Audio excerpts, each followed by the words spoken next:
सन 2002 डिसेंबर महिन्याचे दिवस असल्याने हवेत कमालीचा गारठा होता.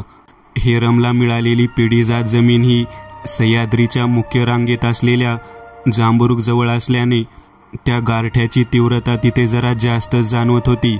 शेती हा मुख्य व्यवसाय असलेला तो भाग होता, त्यामुळे हेरमचा देखील शेती हाच उत्पन्नाचा मार्ग होता. त्याच्या शेताजवळ त्यांचा वडिलोपार्जित वाडा होता. हेरमचे खापर पंजोबा दिगंबर मोहिते यांनी बांधलेला तो वाडा अनेक पावसाळे झेलून देखील अजून त्याच दिमाखात उभा होता. सध्या त्या वाड्यात हेरम, त्याची बायको कविता, त्याचा लहान भाऊ केदार, त्याचे वडील विठोबा आणि आई पद्मा असे 5 जण राहत होते. शिवाय वाड्यात काम करणारा गडी किशोर त्याच्या बायको आणि मुलासह वाड्यातच राहत होता. वाड्याला 2 चौक होते. त्यातला एक चौक लहान होता आणि दुसरा हा मुख्य चौक होता. लहान चौकातून पुढे आल्यावर मोठा चौक सुरू होत होता. त्याच्या आजूबाजूला दुमजली बांधकाम केले होते. पहिल्या लहान चौकाच्या बाजूला पडव्या होत्या. त्याच्या बाजूला गोठा होता. त्यामध्ये 3 गायी होत्या. मुख्य लोकवस्तीपासून वाडा दूर होता, त्यामुळे रात्रीच्या अंधारात तो वाडा अधिकच एकाकी वाटत होता. वाड्यात वीज होती, त्यामुळे आतून त्याचे ते जुनाट सौंदर्य अजून खुलून येत होते. रात्री थंडीमुळे पडणाऱ्या दवामुळे वाड्याच्या दगडाच्या भिंती ओल्या झालेल्या. धरणाच्या पाण्यामुळे वाहणारा वारा देखील बोचरी थंडी सोबत घेऊन येत होता. पुढच्या चौकात मधोमध एका लोखंडी घमेल्यात किशोरने शेकोटी पेटवली होती. शेकोटी भोवती उजेड होता, बाकी आजूबाजूला पूर्ण अंधार होता. वाऱ्याचा सुई आवाज कोनाड्यांमधून घुमत होता. शेकोटी भोवती बसून हेरम आणि किशोर बोलत होते. गेल्या 2 दिवसापासून थंडी लयच पडली आहे मालक. हा ना रे, म्हणजे वाड्यात आत पण एक वेगळाच गारठा वाटत आहे. आधी अशी थंडी नाही पाहिली. सकाळी मी राम्याच्या शेतावर गेलेलो, तिकडे इतका गारठा नव्हता जाणवत. अरे इकडून पाणी जवळ आहे म्हणून जास्त असेल थंडी. हां असल. पण मालक, या भिंती पाहिल्या का तुम्ही? कशा ओल्या झाल्यात दवामुळे. आधी अशा नव्हत्या झाल्या कधी. हां, हे मला पण वेगळं वाटतंय. या वाड्यात गेली कित्येक वर्ष राहतोय, पण असं पाहिलं नाही कधी. त्यांचं हे बोलणं सुरू होतं त्याचवेळी हेरमच्या मागे असलेल्या वाड्याच्या भिंतीवरून एक पांढरा तवंग सरकत वरती गेला. पण त्याकडे त्या दोघांचेही लक्ष नव्हते. रात्रीचे 10 वाजून गेले होते. हेरम वाड्यातील त्याच्या खोलीमध्ये बसला होता. कविता स्वयंपाकघरात पसारा आवरत होती.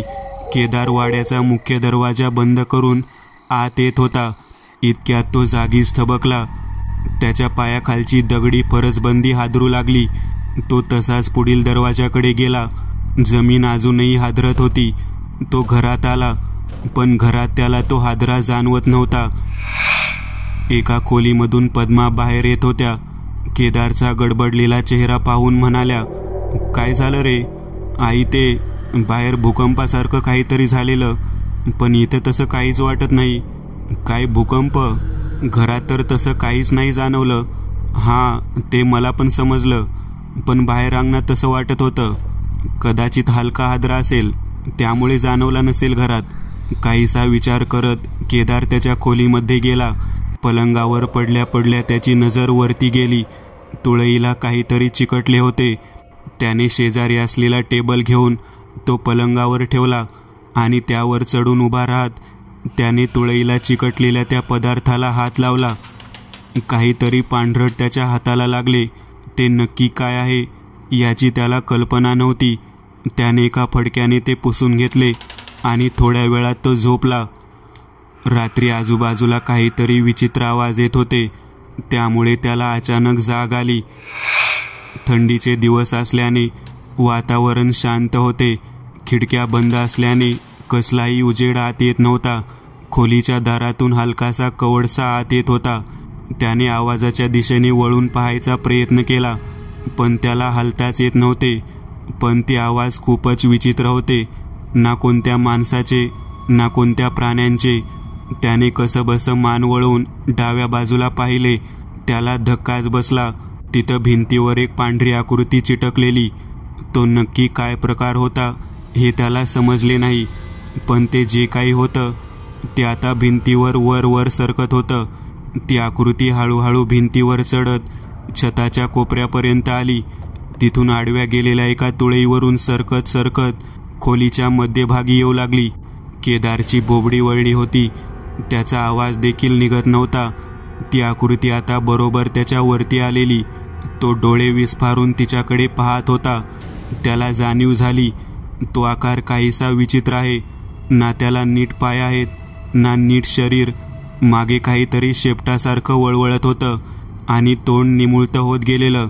इतक्यात तो आकार तुळईवरून सटकला आणि थेट केदारच्या अंगावर आला. केदार भीतीने ओरडला आणि दचकून अंथरुणात उठून बसला. त्याचे अंग घामाने डबडबले होते. वाईट स्वप्नातून तो जागा झाला होता. त्याने शेजारी असलेल्या पाण्याच्या बाटलीमधून घटाघटा पाणी प्यायले. हळूहळू तो शांत झाला. न राहून त्याने पुन्हा तुळईच्या दिशेने पाहिले. आता मात्र त्याला परत धक्का बसला. त्याने मगाशी पुसून घेतलेला तो विचित्र पदार्थ पुन्हा त्या जागी तुळईला चिकटला होता. त्याला काही समजत नव्हते, पण त्याने त्याकडे दुर्लक्ष केले आणि तो झोपला. सकाळी त्याला नेहमीप्रमाणे जाग आली, पण त्याला उत्साह वाटत नव्हता. कडाक्याच्या थंडीची त्याला जाणीव होत होती. कसाबसा अंथरुणातून उभा राहत त्याने खिडकीवरील पडदा सरकवला, पण आत ऊन येतच नव्हते. त्याने न राहून खिडकी उघडली. त्याच क्षणी थंड हवेचा झोत आत आला, पण प्रकाश तेवढाच होता. त्याला थोडं वेगळं वाटलं, कारण खिडकी उघडी असून बाहेर इतका प्रकाश असून पण खोली मात्र अंधारलेली वाटत होती. खिडकी उघडून तो मागे वळला. अचानक रात्रीचा प्रसंग त्याला आठवला. त्याची नजर नकळत तुळईवर गेली.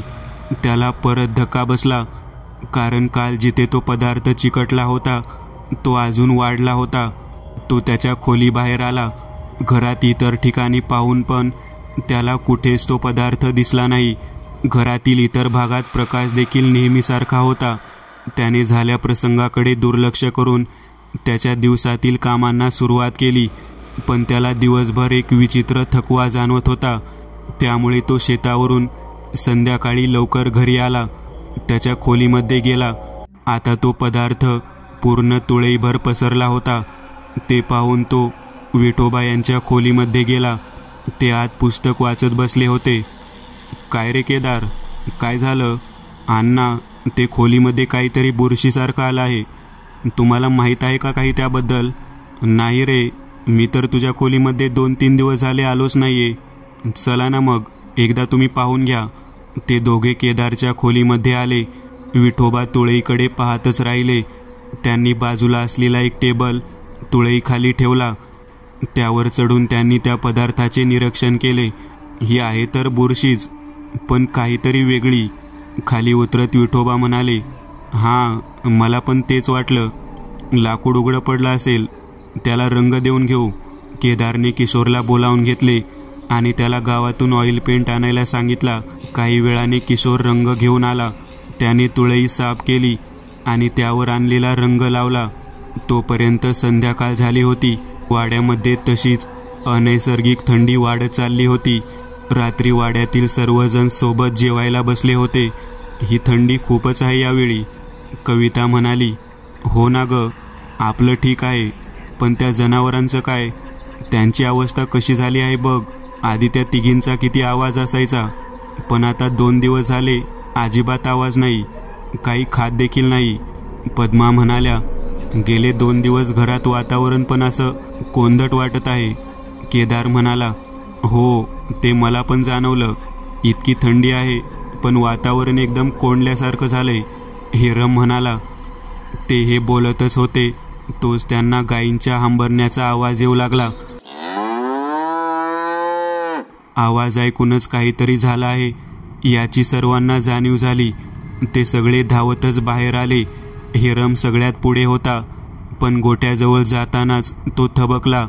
समोरील दृश्य विचित्र आणि भयानक होते. त्या तिन्ही गायींच्या शिंगावर विचित्र सर्प होते आणि त्या गायींचे डोळे पांढरे झाले होते. त्यांचा आवाज मात्र आता येत नव्हता. त्या तिन्ही गायींनी मान वळवून हिरमकडे पाहिले. त्या गायींच्या डोळ्यात त्याला अनोळखीपणा दिसला. त्यांचे ते विचित्र डोळे पाहून हिरमला पुढे जायची हिंमत होत नव्हती. इतक्यात गोठ्याजवळ असलेला काचेचा बल्ब अचानक फुटला.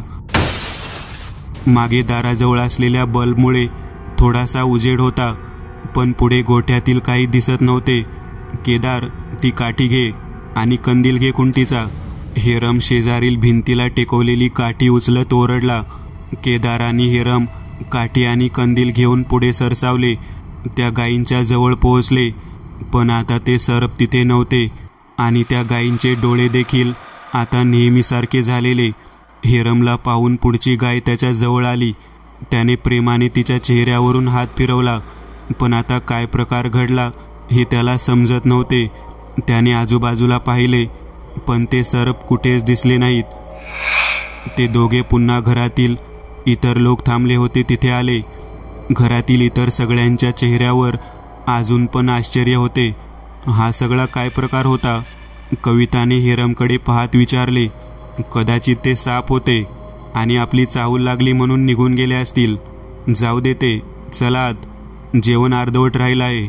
अरे पण ते, पद्मा हे बोलतच होत्या.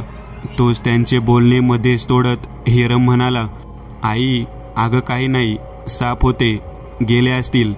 चला तुम्ही सगळे आत. सगळे आत आले. त्यांच्या मागोमाग हिरम आत येत होता. वळून गोट्याकडे पाहत होता. त्याला कल्पना होती, आता जो काही प्रकार घडला तो साधा नक्कीच नव्हता. रात्री जेवण झाल्यावर हिरम आणि केदार बाहेर गोठ्याजवळ येऊन पाहत होते. त्यांना तिथे अजूनही साप असण्याची शक्यता वाटत होती. दादा, आपल्या वाड्यात आजपर्यंत कधी साप नाही आला आणि आज 3 साप. काही वेगळं नाही वाटत का तुला? केदारने जमिनीवर आजूबाजूला पाहत विचारलं. तोच मी पण विचार करतोय. या वाड्याची बाहेरील भिंत अशी आहे की 2 दरवाजांशिवाय कुठूनही इतर काही आत येऊ शकत नाही. आणि तो बल्ब असा अचानक फुटला. मला तर 2 दिवसांपासून असं वेगळं वाटतंय. बघू आपण. आता तरी ते साप वगैरे काही नाही. ते दोघे पुन्हा वाड्यात आले आणि आपापल्या खोल्यांमध्ये गेले. जास्त थंडी असल्यामुळे सगळे लवकरच झोपले होते. केदारला नीट झोप लागत नव्हती, त्यामुळे तो बराच वेळ जागाच होता. रात्रीचे 12 वाजून गेले होते.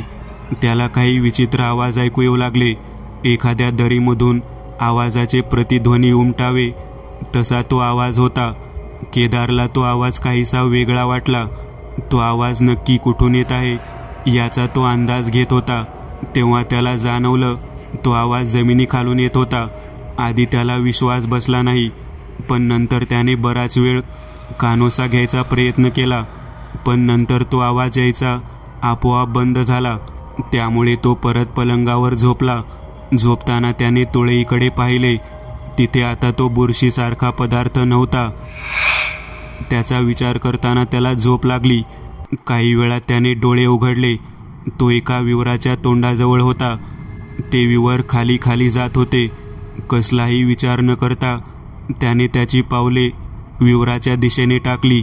तिथून काळ्या पाषाणाच्या पायऱ्या खाली उतरत होत्या. तो पुढे जात होता, पण त्याला अंधार दिसत नव्हता. बराच वेळ चालल्यानंतर तो थांबला. समोर प्रचंड मोठ्या दगडी शिळा होत्या. त्यावर अनेक चित्रविचित्र मूर्ती कोरल्या होत्या. त्या शिळांमधून एक दगडी मार्ग पुढे जात होता. त्या दगडी मार्गावर, त्या शिळांवर तोच पांढरट पदार्थ पसरला होता.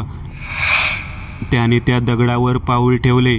त्या विचित्र पदार्थाचा गिळगिळी स्पर्श त्याच्या पायाला झाला, पण त्या क्षणी त्याला तो हवाहवासा वाटला. तो अजून पुढे चालत राहिला. त्या दगडांची आणि मूर्तीची भव्यता अजून वाढतच होती. त्यातल्या सर्व मूर्ती विचित्र तोंड आणि लांब शेपटी असणाऱ्या प्राण्यांच्या होत्या. त्या सर्व शिळांमधून एक विचित्र ध्वनी बाहेर पडत होता. कालेय भंसती कालेय. तो अजून पुढे चालत होता. तोच एक रहस्यमयी पांढरा प्रकाश त्याच्या चेहऱ्यावर पडला आणि त्याला जाग आली. त्याला हे स्वप्न पडले होते. तो अजूनही पलंगावरच होता, पण त्याच्या कानात तोच आवाज घुमत होता. पहाटेचे 5 वाजून गेले होते. त्याला परत नीट झोप लागलीच नाही. दुसऱ्या दिवशी त्याचे डोकं खूप दुखत होतं, त्यामुळे तो शेतावर गेला नाही. दिवसभर त्याच्या खोलीमध्येच बसून होता. त्या तुळईवर रंग दिलेल्या ठिकाणी तो पांढरा पदार्थ पुन्हा आला होता, पण त्याला यावेळी त्याची किळस येत नव्हती. तो त्याकडेच पाहत बसला होता. वरून तो पदार्थ त्याच्या अंगावर पडत होता आणि आश्चर्य म्हणजे तो त्याच्या त्वचेमध्ये शोषला जात होता. संध्याकाळी हिरम त्याच्या खोलीमध्ये आला. त्याचे अजूनही हिरमकडे लक्ष नव्हते. काय रे केदार, आज दिवसभर शेतात आला नाहीस? त्याने दचकून हिरमकडे पाहिले. दादा तू कधी आला? मी केव्हाच आलोय. तुझं लक्ष कुठे आहे? काही नाही, ते जरा डोकं दुखतंय. दिवसभर काही खाल्लं पण नाहीस. कविता सांगत होती. भूक नाही मला. आता पण नको काही खायला. जाताना ते दार लावून घे, वृक्ष स्वरात केदार म्हणाला. त्याचे वागणे हिरमला विचित्र वाटलं, पण त्याने त्याकडे दुर्लक्ष केले. तो बाहेर निघून गेला. त्या रात्री केदारला पुन्हा तेच स्वप्न पडले, पण यावेळी तो त्या पांढऱ्या प्रकाशातून पुढे गेला. त्यावेळी त्याला अनेक दगडी आकृत्या तर दिसल्याच, पण एका सिंहासनासारखा उंच भाग दिसला. त्यावरती एक आकृती बसलेली. तिचे तोंड निमुळते होत गेलेले.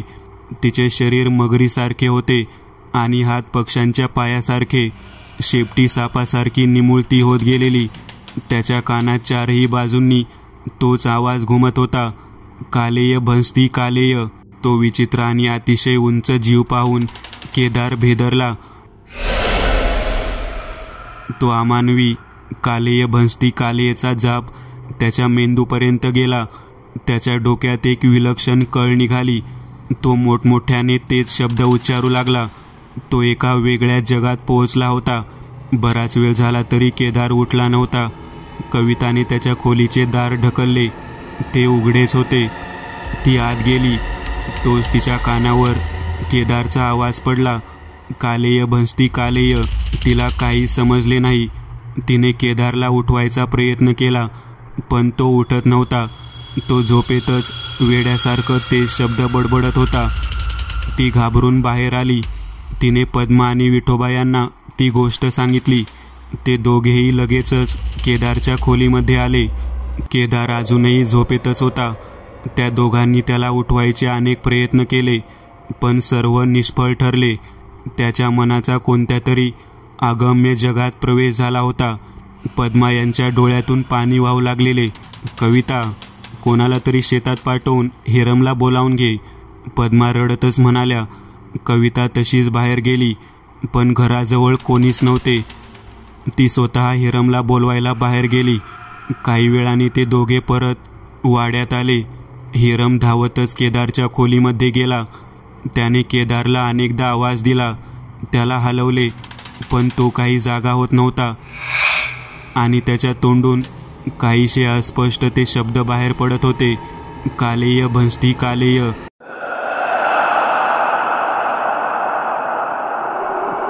काय झालं याला? असं का बडबड करतोय? हिरम स्वतःशीच म्हणाला. ताप वगैरे आहे का बघा त्यांना, कविता म्हणाली. हिरमने त्याच्या कपाळाला हात लावला आणि कविताकडे पाहत नकारार्थी मान डोलावली. हिरम, तू आपली गाडी बाहेर काढ.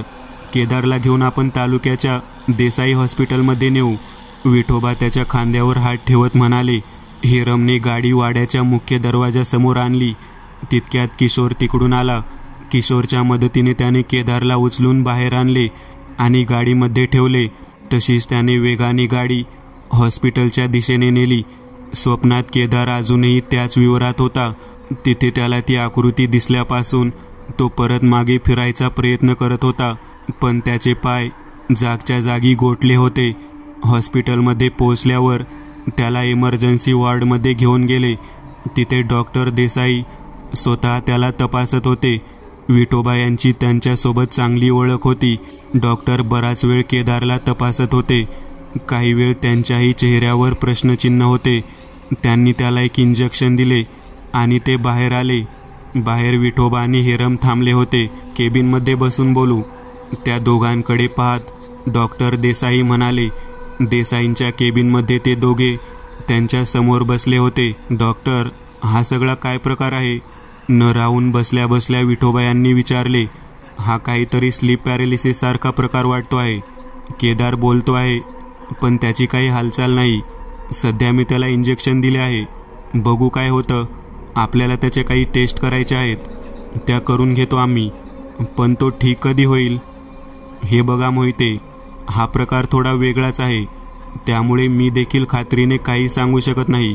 त्यानंतर काही वेळाने केदार आणि विठोबा परत त्यांच्या वाड्यात आले. त्यांनी झालेला प्रकार पद्मा आणि कविता यांना समजावला.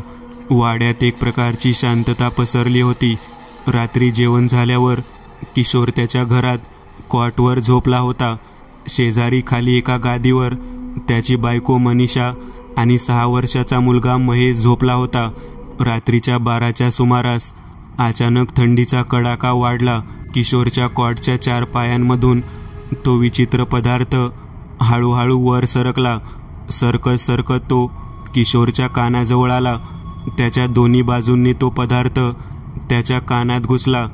किशोर देखील स्वप्नात आता त्या विवरासमोर होता. तो त्या अतिप्राचीन काळ्या पाषाणातील पायऱ्या उतरत खाली निघाला होता. आता तो त्या प्रचंड शिळांजवळ होता. त्याने समोर नजर टाकली. दूरवर दगडी फरसबंदी पसरलेली आणि त्यावर विचित्र पांढरा पदार्थ पसरलेला. तो त्यावरून चालत पुढे निघाला. हळूहळू तो एका प्रचंड मूर्तीजवळ आला.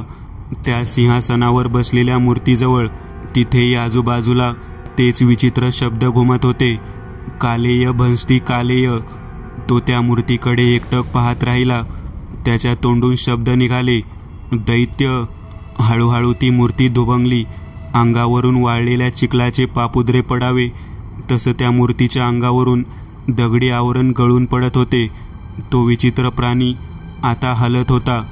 ते पाहून किशोर कमालीचा भेदरला आणि उलट पळत सुटला. तो धावत होता पण ती फरसबंदी संपतच नव्हती. तो ओरडत होता, दैत्य दैत्य, कालेय भंस्ती कालेय. तो झोपेत असे ओरडत असलेला पाहून मनीषा जागी झाली.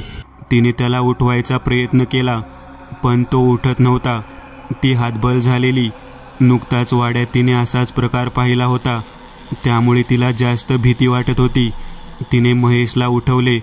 तो अर्धवट झोपेत असतानाच त्याला म्हणाली, तू जाऊन हेरम काकाला बोलावून आण लवकर. सांग यांना बरं नाहीये.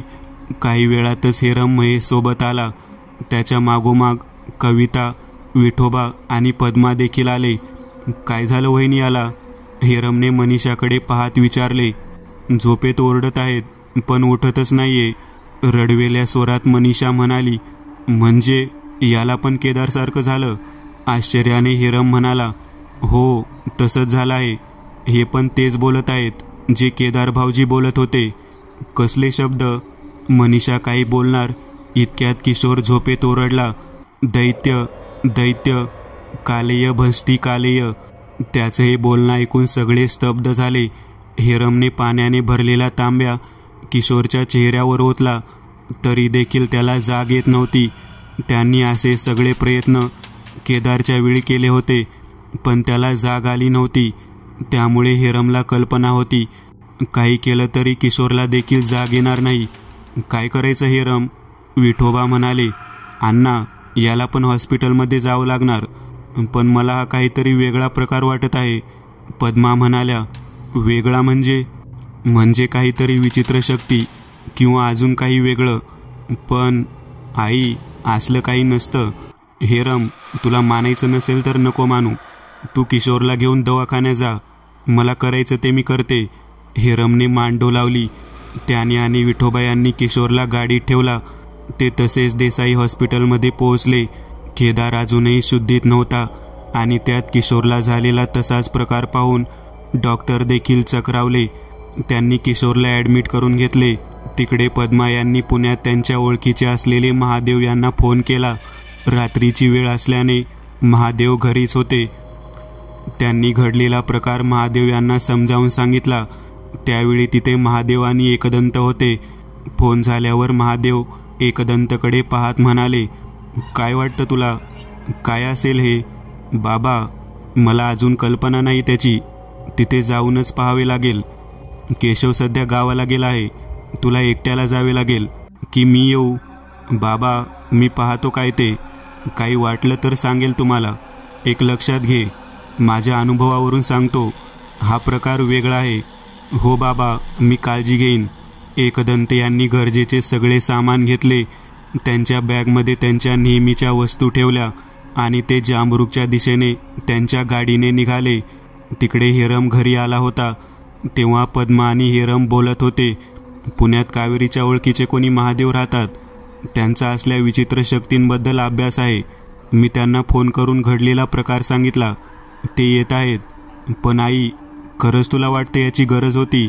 हो, आणि ते आले की तू त्यांना हवी ती सगळी मदत करायची, कारण केदारसाठी काही करायची माझी तयारी आहे. हिरमने होकारार्थी मान डोलावली. दुसऱ्या दिवशी दुपारी 12च्या दरम्यान एकदंत मोहिते वाड्यावर पोहोचले.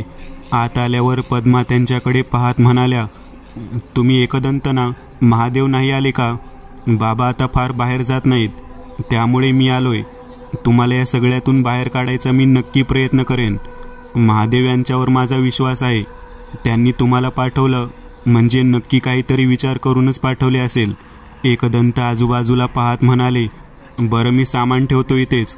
आपण ती खोली पाहून घेऊयात, जिथून या सगळ्याची सुरुवात झाली. येतानाच एकदंत यांना काहीतरी वेगळेपणा जाणवत होता. एकदंत, पद्मा आणि हिरम किशोरच्या खोलीमध्ये आले. गेल्या काही दिवसात काही वेगळं घडलं होतं का? त्या दोघांकडे पाहत एकदंत यांनी विचारले. वेगळं म्हणजे तसं काही नाही, पण वाड्यात काहीतरी विचित्र गोष्टी घडल्या 2-3 दिवसात. हिरम म्हणाला. कसल्या गोष्टी? हिरमने तो घडलेला सापांचा प्रकार सांगितला. पण अजून काहीतरी जे या खोलीशी निगडीत असेल. तितक्यात मागून विठोबा आले. नमस्कार एकदंत, मी बाहेर गेलेलो, त्यामुळे आपली भेट झाली नाही. मला एक गोष्ट तुम्हाला सांगायची आहे. 2 दिवसापूर्वी या खोलीमध्ये एक वेगळा पदार्थ दिसला होता मला. म्हणजे तो याआधी केदारलाच दिसला, पण त्याने मला सांगितलं होतं. कसला पदार्थ? तो तसा. तुळईकडे बोट दाखवत विठोबा म्हणाले. त्यांनी तुळईकडे पाहिले. तो पदार्थ अजूनही तुळईला चिटकलेला होता. त्यांनी त्याला हात लावला नाही. बरं, आपण आता हॉस्पिटलमध्ये गेलो तर केदारला भेटता येईल ना? हो, येईल. मी देसाईला सांगून ठेवतो तसं, विठोबा म्हणाले. काही वेळात एकदंत, हिरम आणि विठोबा देसाई हॉस्पिटलमध्ये पोहोचले. तिथून ते थेट केदारला ठेवले होते त्या खोलीमध्ये गेले. केदार अजूनही तेच विचित्र शब्द बरळत होता. एकदंत यांनी शांतपणे त्याचे ते शब्द ऐकले. त्यांना काही अंदाज आला नव्हता, पण त्यातल्या कालेय शब्द त्यांना ओळखीचा वाटला. ते पुढे केदारच्या बेडजवळ गेले. त्यांच्या बॅगमधून त्यांनी एक उदाची पुडी काढली. त्यातला उद मुठीत पकडून त्यांच्या उजव्या हाताचा अंगठा त्यांनी केदारच्या कपाळावर डोळ्यांच्या मधोमध ठेवला. थोडा वेळ तसेच डोळे मिटून उभे राहिले. काही वेळाने त्यांनी डोळे उघडले. हा कोणत्या तरी अगम्य स्वप्न प्रदेशात अडकला आहे. ते काय आहे हे मला आता तरी सांगता येणार नाही, पण ते कळू शकतं. म्हणजे नक्की काय आणि कसं कळू शकतं? हिरम म्हणाला. तुमच्या वाड्यात असणारा तो पदार्थ आणि केदारचं हे असं स्वप्नात अडकून पडणं याचा संबंध आहे. पण तो नक्की काय संबंध आहे हे जाणून घेण्यासाठी मला त्या पदार्थाला हात लावून पाहावं लागेल. पण याने तुम्हाला देखील असाच त्रास होऊ शकतो ना एकदंत? विठोबा म्हणाले. हो, पण आता सध्या तरी त्याशिवाय काही पर्याय दिसत नाहीये. आजची रात्र मी केदारच्या पलंगावर झोपतो. मला काही अनुभव येतोय का ते पाहूयात. त्यानंतर ते तिघे पुन्हा वाड्यात आले. रात्री जेवण करून एकदंत केदारच्या खोलीमध्ये आले. त्यांनी काही विशिष्ट ऊद त्यांच्या जवळ ठेवले. ते पलंगावर पडले. काही वेळातच त्यांना झोप लागली. रात्रीचे 12 वाजून गेले. हळूहळू तो पदार्थ वरून खाली येऊ लागला. एकदंत यांच्या अंगावरून तो पदार्थ त्यांच्या कानाजवळ आला. त्यांची झोप नेहमी अत्यंत सावध असायची, पण आता मात्र त्यांना काही समजले नाही. तो पदार्थ त्यांच्या कानात गेला आणि अचानक एकदंत त्या विवरासमोर होते, पण त्यांच्या मनावर त्यांचे नियंत्रण होते. त्यामुळे आपण इथे का आलो आहोत हे त्यांना माहीत होते. स्वप्नात असून पण त्यांना सत्याचे भान होते. ते त्या पाषाणाच्या पायऱ्या उतरून पुढे आले. हळूहळू ते त्या प्रचंड मूर्तीसमोर पोहोचले होते. आजूबाजूला तोच आवाज घुमत होता. कालेय भंसती कालेय. ते आजूबाजूला पाहत होते. उंच उंच मूर्तीशिवाय काहीच नव्हते. अचानक ती मूर्ती हलली आणि त्यातून तो प्राणी बाहेर आला, पण एकदंत हलले नाहीत. ते तिथेच उभे राहिले. कोण आहेस तू? एकदंत म्हणाले. समोरून काहीच प्रतिसाद आला नाही. त्यांनी त्या मूर्तीचे नीट निरीक्षण केले. त्यांना समजले ते काय आहे, पण आता त्यांना तिथून निघायचे होते. ते आजूबाजूला पाहत राहिले, पण त्यांना लक्षात आले त्यांचा अंदाज चुकला होता, कारण हे स्वप्नांचे जग नव्हते. त्यांच्या आत्म्याचा एक अंश तिथे होता आणि एक त्यांच्या शरीरात. म्हणजे ते खरंच त्या विचित्र जागी होते. ते परत फिरायचा विचार करत होते. त्यांचे पाय जागचे हालतच नव्हते. त्यांनी अनेक मंत्रांचा जाप करून पाहिला, पण सगळं निष्फळ. त्यांना हलताच येत नव्हते. त्यांच्या कानावर तेच शब्द तीव्रतेने आदळू लागले. त्यांना जाणीव झालेली इथून निघता येणार नाही, पण ते जे बोलत आहेत ते बाहेरच्या जगात सगळ्यांना ऐकू जाईल. त्यामुळे ते बोलत राहिले, महातळ, कालेय. सकाळ झाली तरी एकदंत बाहेर आले नाही. हे पाहून हिरम केदारच्या खोलीमध्ये आला. एकदंत अजून झोपले होते. त्याने त्यांना उठवायचा प्रयत्न केला, पण ते उठत नव्हते. अचानक त्यांच्या तोंडून ते शब्द बाहेर पडले, महातळ, कालेय. हिरमला काही समजले नाही. त्याने विठोबा आणि पद्मा यांना बोलावून आणले. एकदंत यांची अशी अवस्था पाहून त्यांना देखील धक्का बसला, पण यावेळी ते त्यांना हॉस्पिटलमध्ये घेऊन गेले नाहीत, कारण हा काहीतरी विचित्र प्रकार आहे यावर हिरमचा देखील विश्वास बसला होता. आई, एकदंत पण या चक्रात अडकले. आता काय? मी पुन्हा महादेव यांना फोन करते, तेच पाहतील आता काय करायचं ते. पद्मा यांनी महादेव यांना फोन करून घडलेला सगळा प्रकार सांगितला. त्यांना देखील धक्का बसला, कारण एकदंत आजवर कधी असल्या गोष्टींमध्ये अडकले नव्हते. पण यावेळी तसं झालं म्हणजे हा प्रकार आजवरच्या सगळ्या प्रकरणामध्ये विचित्र होता. केशव सकाळीच गावावरून आला होता. त्यांनी त्याला बोलावून घेतले. केशव, एकदंत एका मोठ्या संकटात सापडला आहे. आपल्याला तिकडे जायचं आहे. तू गरजेचे आणि होमाचे साहित्य घे. पण नक्की काय झालं ते मी तुला जाताना सांगतो. ते दोघेही काही वेळात निघाले. दुपारनंतर ते मोहिते वाड्यात पोहोचले. एकदंत अजूनही झोपले होते. महादेव आल्यावर हिरम, पद्मा आणि विठोबा बाहेर आले. मला एकदंत झोपला आहे, त्या खोलीमध्ये घेऊन चला, महादेव म्हणाले. ते सगळे केदारच्या खोलीमध्ये आले. महादेव एकदंत यांच्या जवळ गेले. त्यांचे हळूवार निरीक्षण केले. त्यांच्या कपाळावर हात ठेवला. इतक्यात एकदंत यांच्या तोंडून तेच शब्द बाहेर पडले, महातळ, कालेय. महादेव अचानक सावध झाले. त्यांनी पुन्हा ते शब्द नीट ऐकले. गेल्या 2 दिवसांपासून या घरात काय काय झाले ते मला नीट सांगा. सगळ्यांकडे पाहत महादेव म्हणाले. वाड्यात पडलेल्या थंडीपासून ते साप, तो पदार्थ, सगळ्या घटना महादेव यांना वाड्यातील लोकांकडून समजल्या.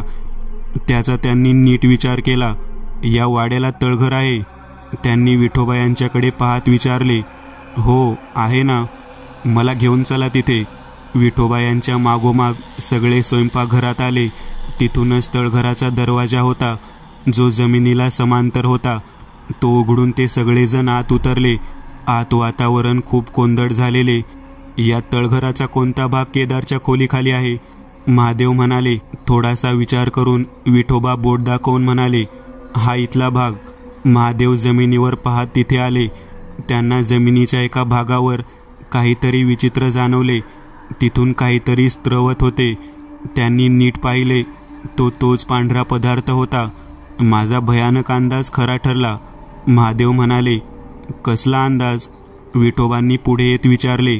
महातळाचा एक मार्ग इथे उघडला आहे आणि त्यातून तक्षद्रव्याचा एक भाग बाहेर पडला. म्हणजे तुम्ही काय बोलत आहात? सांगतो सगळं नंतर. आधी याचा बंदोबस्त करणं गरजेचं आहे, नाहीतर तुमचा वाडाच काय, सगळं जग धोक्यात येईल. दैत्यावळ होईल सगळीकडे. पण काय करणार तुम्ही नक्की? मला अजून कल्पना नाही, कारण हा खूप विचित्र प्रकार आहे. मी पुण्याला जाऊन काही लोकांशी चर्चा करतो आणि योग्य उपाय घेऊन परत येतो. तुम्ही सध्या या वाड्यात राहू नका. एकदंतला इथेच राहू दे. मी उद्या परत येईल. असे म्हणून महादेव आणि केशव घाईने वाड्यातून पुण्याच्या दिशेने बाहेर पडले. महादेव यांनी गाडी थेट महर्षी कैवल्य यांच्या तिकोना किल्ल्याजवळ असलेल्या मठाकडे नेली. मठामध्ये पोहोचल्यावर त्यांनी बाहेर असलेल्या काही शिष्यांना सांगितले. ते शिष्य कैवल्य यांच्याकडे त्यांना घेऊन गेले. कैवल्य हे एक आदियोगी होते. ते अतिशय वृद्ध होते, पण त्याच्या चेहऱ्यावर विलक्षण तेज होते.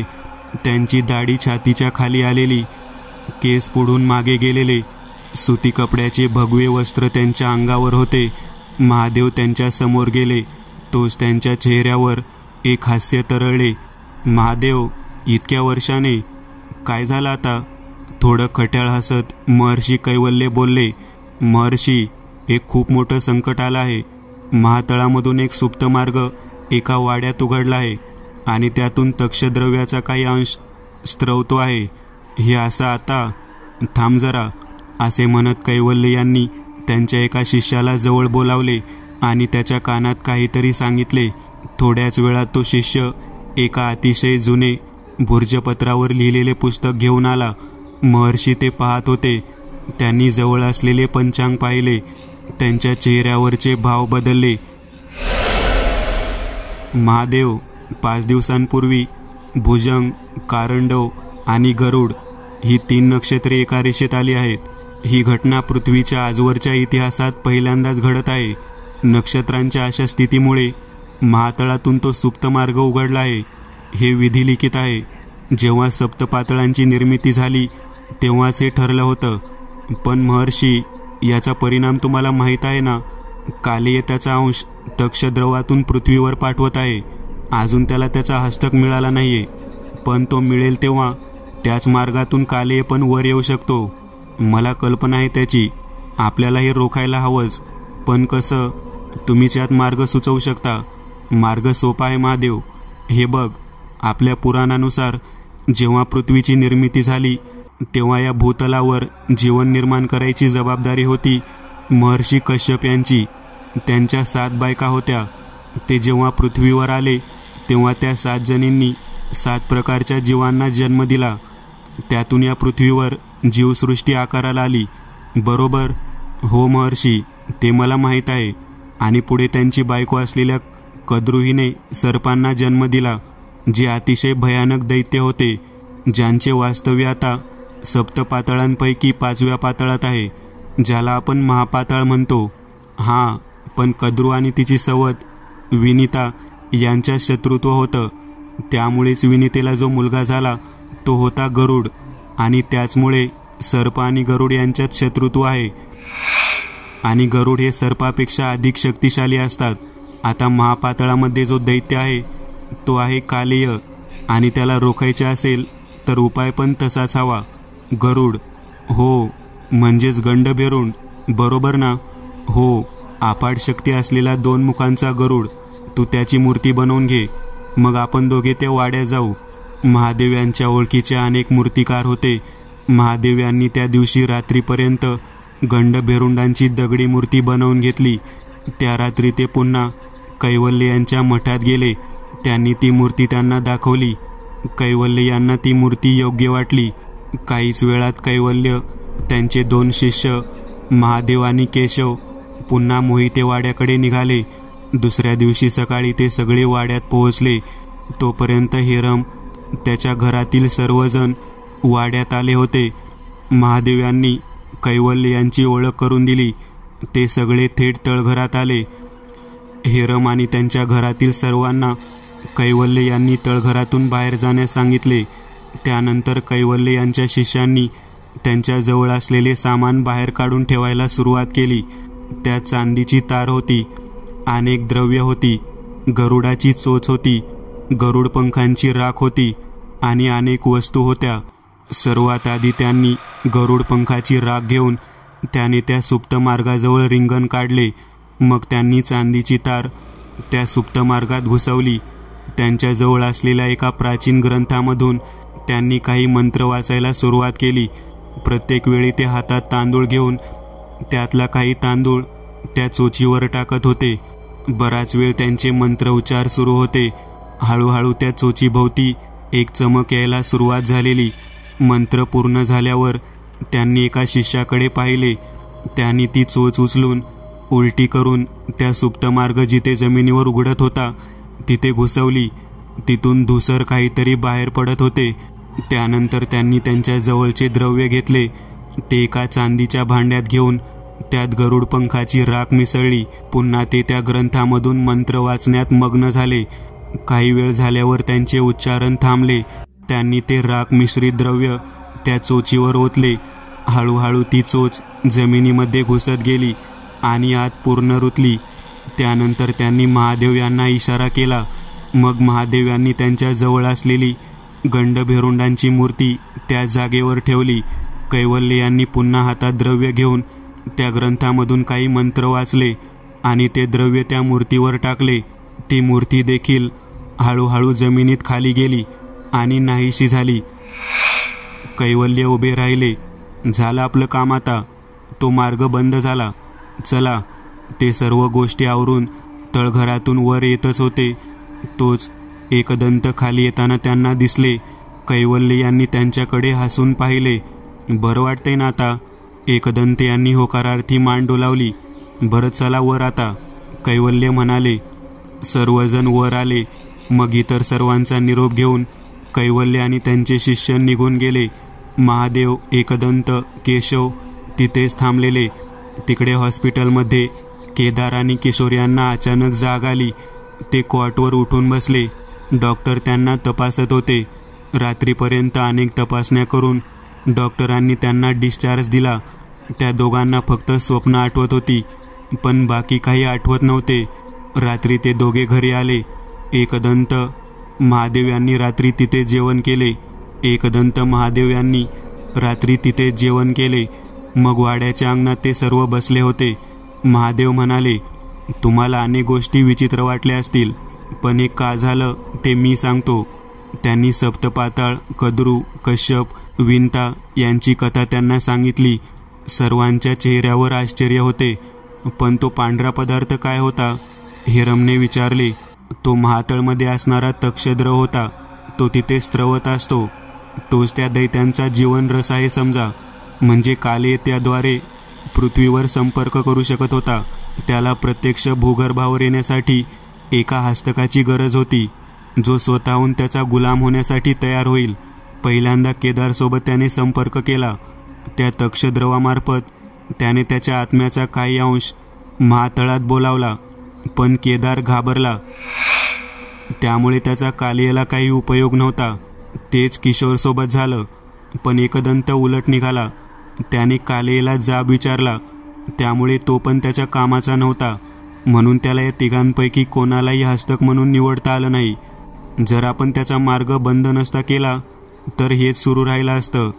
तो तक्षद्रव पसरत राहिला असता आणि कालिये त्याचा हस्तक शोधत राहिला असता. पण मग हे तिघे नीट कसे झाले?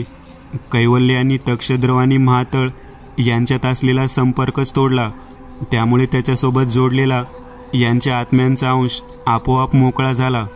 ते कालिय भंसती कालिय काय होतं? केदारने विचारले. तो कालियेच्या अनुयायांचा मंत्र आहे, जो अतिप्राचीन आहे. पण हे महातळ नक्की काय आहे? जसं मी आधी सांगितलं, पाताळ 7 टप्प्यात विभागले आहे. आटळ, वितळ, सुतळ, तळातळ, महातळ, रसातळ, पाताळ. यातील महातळमध्ये तो कालिय दैत्य आहे, जो पृथ्वीच्या निर्मितीपासून मानवाच्या आधीपासून तिथे आहे. तो जर पृथ्वीवर आला तर तो त्याची जमात जन्माला घालेल, जी असेल दैत्यावळ. जेव्हा जेव्हा नक्षत्रांची अशी विशिष्ट स्थिती निर्माण होईल, तेव्हा नक्षत्रांच्या त्या स्थितीनुसार पृथ्वीवर एका जागी असा सुप्त मार्ग उघडेल. म्हणजे यावेळी ती जागा आमच्या वाड्याच्या खाली होती. हो, बरोबर. त्यामुळेच तुमच्या वाड्यात अनेक विचित्र गोष्टी जाणवत होत्या, जसं की अतिशय थंडी, मनाला भयभीत करणाऱ्या आकृत्या, ते साप. हे सगळं त्या तक्षद्रवामार्फत कालिय करत होता. कारण एकदा मनुष्य घाबरला की त्याच्यावर ताबा मिळवणे अधिक सोपे होते. म्हणून तर केदारला स्वप्नात ती आकृती दिसली होती.